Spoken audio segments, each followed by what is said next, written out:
Hi everyone, I'm Reverend Jim Keat, the digital minister at the Riverside Church, and this is The Word Made Fresh, a weekly video Bible study and sermon prep resource. And this week we're taking a look at the gospel text for this upcoming Sunday's lectionary passage.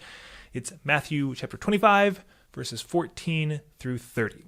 Now, this is a parable that you're probably familiar with. It's the parable of the talents. No, not the book by Octavia Butler, although this book is fantastic. And so is the first one in the series. There's two of them, Parable of the Sower, Parable of the Talents. They're two of the best books I've literally ever read in my entire life. You should go order them right now from your local bookstore or wherever you buy books, and then read them, and your life will be better because of it. But back to the Parable of the Talents in Matthew 25.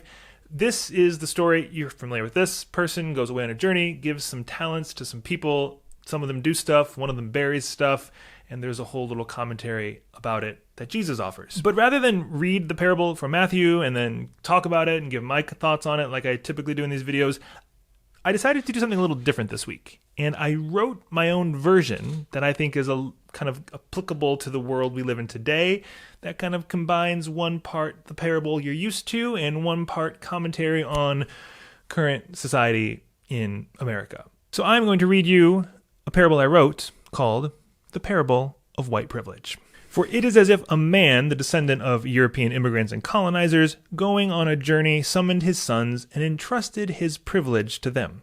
To one, he gave incredible wealth and resources. To another, he gave access to education, internships, and employment.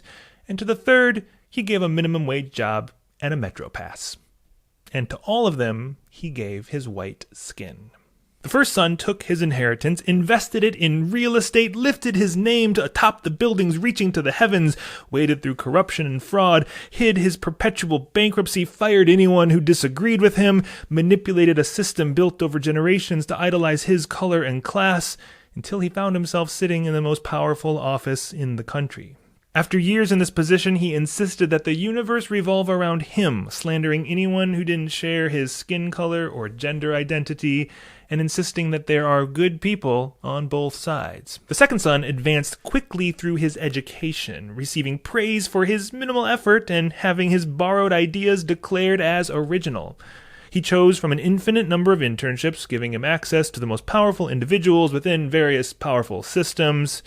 When it came time for life after college, he fearlessly leapt forward, knowing that there would always be a well-paying job there to catch him. When one job bored him, he simply cast it behind him and leapt forward to the next, knowing that it would be there to catch him and would probably even pay him more than the last. And through it all, he proudly wears his hustle, convincing himself that he pulled himself up by his own bootstraps to get to where he is today. The third son woke up every morning, transferred between the bus and 2 subway lines to spend 8 hours a day making smoothies for members of an exclusive fitness center. Each day would end with the perk of a free smoothie and a salad that was past its expiration date, which he would eat and drink on the subway and bus ride home that night. He arrived at his small apartment after dark, walking past police officers on his way from the bus stop and through nearly empty streets as he tossed his smoothie cup and salad bowl toward the trash, missing it at least half the time, but never going to pick up his mess. He spends his night complaining on online message boards about how miserable his life is, that the system is against him, and that he would be better off receiving welfare, only he wouldn't misuse it like those other people. After a long time, the father returned and called his sons to settle accounts with them. The one who received incredible wealth and resources gloated about his rise to power. "I'm the best. I did all this on my own, despite what all those thugs and looters and rioters and bad people say about me." The one who received access to internships and education and employment announced that his new side hustle was going to become a full-time venture. "All my hard work is finally paying off. Have you seen my Patreon page?" And the one who received a metro pass and minimum wage job, well, he just glared at his 2 brothers.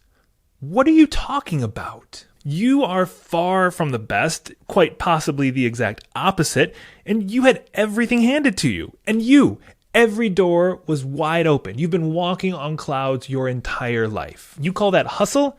I call that ignorance. But look at me. I spent hours commuting to work only to hand rich white people like you their smoothie. Then I go home, and then I do it all over again. Why didn't you use what you have to help me? I'm the one oppressed by this system while you two benefit from it." The father looked at his 3 sons and was filled with anger and sadness. "You wicked and lazy sons! Whether you had the world handed to you or not, whether you knew it or not, you all received the same white skin. And while you might think that it was wealth or education or opportunity or even a long commute and minimum wage that brought you to where you are, it's the privilege embedded in your skin. This is what opened every door, not your business skills, because let's be honest, you don't really have any. It wasn't your hustle that got you where you are, because that's just another word white people use for being busy all the time. And even you with your commute and minimum wage job, you were never at risk as you came to and from your apartment. You never wondered if the police were going to approach you for jaywalking in the middle of the street, let alone all the times you threw your trash all over the ground around you. And you can carry your drink and your snack and walk anywhere you want without being perceived as a threat. So what did you all do with this privilege? Nothing. You benefited from this system of white supremacy, sometimes in very explicit ways, but often in the implicit and invisible interactions you have every single day.